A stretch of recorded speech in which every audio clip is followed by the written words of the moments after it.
Student, आज हम इन प्राचलिक फलनों के अवकलन के बारे में सीखेंगे। तो थोड़ी तो पहले बात ये कर ली जाए कि प्राचलिक होता क्या है। देखिए, प्राचलिक आपने थोड़ा नाम सुना होगा, कहाँ पे? कक्षा 11 में, एक तो व्रत में, एक परवलय में, एक अति परवलय में और एक दीर्घवृत्त में। वहाँ पे आपने पढ़े होंगे कि अति परवलय के प्राचलिक बिंदु के निर्धारक कितने होते हैं, दीर्घवृत्त के प्राचलिक बिंदु के निर्धारक कितने होते हैं, ऐसे पढ़ा होगा ना। तो वहाँ पे हम विस्तार से सीखते हैं वहाँ पे। फिलहाल यहाँ पे प्राचलिक फलनों के विषय में तो हम केवल इतना ही बताना चाहेंगे कि अभी तक हमारी इक्वेशन होती थी, जैसे मान लीजिए ऐसे दे देता था y = sin x, ऐसे दे देता था। तो यहाँ पे कितने चर आपको दिखते हैं? बात ये है, कितने चर दिखते हैं? एक y होता है और एक x होता है, दो चर होते हैं।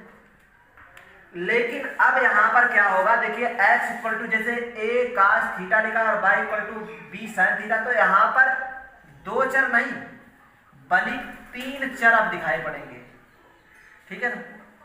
और डिफरेंशिएट करते समय इस चर को गायब नहीं करना है, इस चर को भी रखना है। इस चर को बिना गायब किए अवकलन हमें निकालना होता है। तो हम कैसे निकालते हैं भाई इसका अवकलन? तो हमें इस तीसरे चर को गायब किए बिना अवकलन करना होता है। तो करना क्या होता है, देखिएगा, जो चर दिया है ना, जो चर दिया है उसी के, जो तीसरा चर दिया उसके सापेक्ष दोनों समीकरणों का अवकलन करते हैं। कौन सा चर दिया है? जैसे इसमें क्या दिया, थीटा, तो इस समीकरण और इस समीकरण दोनों का थीटा के सापेक्ष अवकलन करेंगे। और इसमें टी दिया है तो इन दोनों समीकरणों का टी के सापेक्ष अवकलन करेंगे। इसमें भी टी दिया है तीसरा चर, तो इन दोनों समीकरणों का टी के सापेक्ष अवकलन करेंगे, ठीक है ना। और जैसे ये तो हमें मालूम है कि अगर x के सापेक्ष अवकलन करते हैं तो d/dx लगाते हैं, x के सापेक्ष। और अगर हम y के सापेक्ष अवकलन करते हैं तो क्या लगाते हैं, d/dy लगाते हैं। और अगर हम t के सापेक्ष करेंगे तो क्या लगाएंगे, क्यों भाई, d/dt। और यदि हम थीटा के सापेक्ष अवकलन करेंगे तो d/d थीटा लगाएंगे। तो देखिए, अब इधर साइड में हम चलते हैं।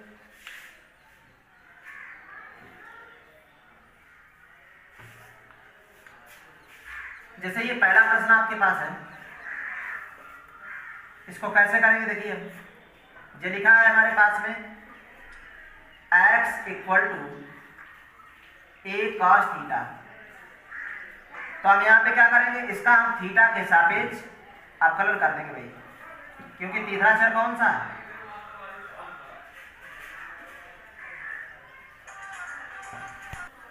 तो यहाँ थीटा के सापेक्ष हम अवकलन करेंगे तो क्या मिलेगा हमें बताओ, dx/d थीटा। ए तो यहाँ भी कांस्टेंट रहेगा, तो ए को हम बाहर कर लेंगे। तो थोड़ा डायरेक्टली करने की कोशिश करते हैं कि ए को बाहर कर लिया तो cos थीटा क्या हो जाएगा, बोलो, -sin थीटा।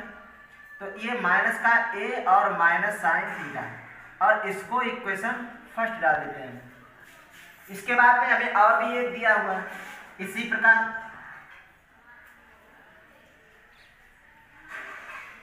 y = हमारे पास क्या दिया हुआ है, b sin थीटा। इसका भी हम थीटा के सापेक्ष अवकलन करेंगे। हमने अवकलन किसके सापेक्ष बताया है, जो तीसरा चर और दिया हुआ है। तो तीसरा चर यहाँ पे क्या दिया हुआ है, थीटा, अलग अलग होते हैं। तो ये हो जाएगा dy/d थीटा, और यहाँ डायरेक्ट करेंगे थोड़ा, बताओ क्या हो जाएगा, b cos थीटा। तो अब हमें dy/dx चाहिए, तो बताइए, इसलिए dy/dx बराबर कैसे प्राप्त होगी, बताओ, dy/dx। dy/dx अगर दो में हम एक का भाग लगा, देखो dy/d थीटा, देखिए यहाँ पे भाग लगाते हैं, dy/d थीटा और बटे dx/d थीटा। देखिए ये d थीटा अगर हट जाएगा तो dy/dx हो जाएगा ना। तो अब हम यहाँ पे वैल्यू लगा देते हैं, समीकरण किससे, 1/2 से वैल्यू लगा देते हैं। तो क्या हो जाएगा, वो dy/dx = ये dy/d थीटा की वैल्यू कितनी है, ये कितनी है, b cos थीटा, और इसकी वैल्यू कितनी है, dx/d थीटा की, -a sin थीटा। तो ये क्या हो जाएगा, -b/a और tan थीटा। यही इसका आंसर। यहाँ पे टेन थीटा नहीं होगा बल्कि कॉट थीटा होगा, कॉट थीटा। तो इसी प्रकार से हम देखिए दूसरे प्रश्न को सॉल्व करते हैं। दूसरे प्रश्न में हमारा तीसरा अक्षर कौन सा दिया है, टी। तो हम पहले वाले समीकरण का भी टी के सापेक्ष अवकलन करेंगे, दूसरे वाले समीकरण का भी टी के सापेक्ष अवकलन करेंगे। तो देखिए पहले वाले हम करते हैं। तो x इक्वल टू ये क्या लिखा हुआ है 2at²। तो यहाँ पे डिफरेंशिएट विद रिस्पेक्ट टू किसके, टी। जब हम टी के सापेक्ष करेंगे तो क्या हो जाएगा, ये बोलो, ये हो जाएगा dx/dt। यहाँ 2a हमने बाहर कर लिया, d/dt किसके, t² का। तो अब बताइए क्या होने वाला है, ये हो जाएगा dx/dt इक्वल टू, ये हो जाएगा 2a इंटू t² का क्या हो जाएगा 2t, घात आगे घात में कम, और t का t के सापेक्ष फिर करेंगे तो 1 हो जाएगा। तो ये आपके पास हो जाएगा dx/dt बराबर ये हो जाएगा 4at। इसे हम इक्वेशन 1 डाल देते हैं।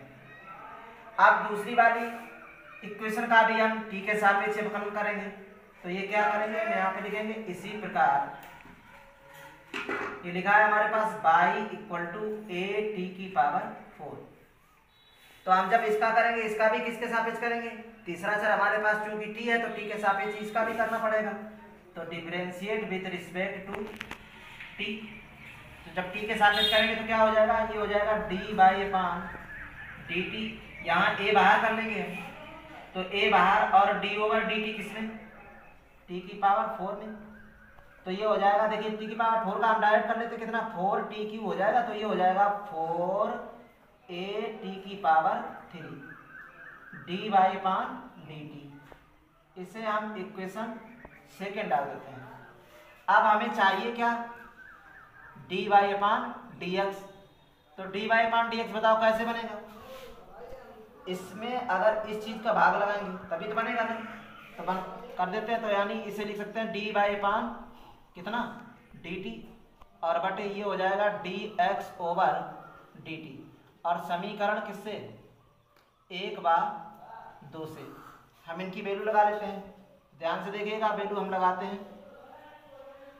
d/dt की वैल्यू कितनी है, 4at³, और इसकी वैल्यू कितनी है dx/dt की 4at। यहाँ इससे काट देते हैं, यहाँ इससे एक घात कम कर देते हैं। तो ये d/dt इक्वल टू कितना प्राप्त हो जाएगा भाई, t²। और यही इसका आंसर हो जाएगा। तो अब हम तीसरे प्रश्न पे आते हैं। तो तीसरे प्रश्न में थोड़ा हम डायरेक्टली करेंगे। कौन सा तीसरा अक्षर इसमें दिख रहा है, t। तो t के सापेक्ष इसका अवकलन करते हैं। तो देखिए हम t के सापेक्ष, ये हमारे पास में लिखा हुआ है, डायरेक्ट करें इसका। तो ये हो जाएगा d/, ऊपर लिख देते हैं t के सापेक्ष अवकलन करने पर, ठीक है। तो ये हो जाएगा dx/dt। बताइए इसका हम करते हैं तो कितना हो जाएगा, a बाहर होगा, डायरेक्ट करते हैं थोड़ा। t का कितना हो जाएगा, t का t के सापेक्ष 1, sin t का क्या हो जाएगा cos t। इसे इक्वेशन 1 डाल देते हैं। अब ऐसे ही आते हैं दूसरे वाले इक्वेशन का हम t के सापेक्ष अवकलन करते हैं। तो क्या हो जाएगा, इसका करिए भाई, क्या हो जाएगा d/dt इक्वल टू, बताओ a 1 का कितना हो जाएगा, 1 का 0, cos t का क्या हो जाएगा -sin t, तो माइनस प्लस sin t। तो ये कितना आ जाएगा आपके पास, d/dt बराबर a sin t। इसे हम इक्वेशन 2 डाल देते हैं। अब इसलिए dy/dx कितना होगा भाई, होगा d/dt, यहाँ इसलिए नहीं चूंकि करो, और dx/dt। तो समीकरण 1/2 से वैल्यू लगा लेते हैं इसकी। ये हो जाएगा d/ds इक्वल टू, d/dt की कितनी वैल्यू है बताइए भाई, कितनी है, a sin t, और उसकी कितनी है a 1 प्लस cos t। ऐसे काट देते हैं। और देखिए यहाँ पे हाफ एंगल के इनके सूत्र हम खोलते हैं तो हमें क्या मिलेगा, क्योंकि काश के साथ बना है तो बन काटने वाला सूत्र लगने वाला ये। तो ये हो जाएगा d/dx इक्वल टू, इसका क्या हो जाएगा, हाफ एंगल में सूत्र बोलते हैं 2 sin t/2 into cos t/2। और यहाँ पर बन काटने वाला कौन सा सूत्र लगाएंगे, कास को कास में खोलेंगे, ये हो जाएगा 2 cos स्क्वायर t/2 माइनस 1 से ये बन काट देते हैं। और ये देखिए 2 से ये 2 भी काट देते हैं, और ये कास से 2 पावर है, 1 पावर भी काट देते हैं। तो अब आपके पास में कितना रह गया होगा, sin t/cos t यानी 10t, कितना रह जाएगा 10t/2, और ये आपका आंसर हो जाएगा। और इससे रिलेटेड एक्सरसाइज आप लोग लगा लीजिएगा, ठीक है ना।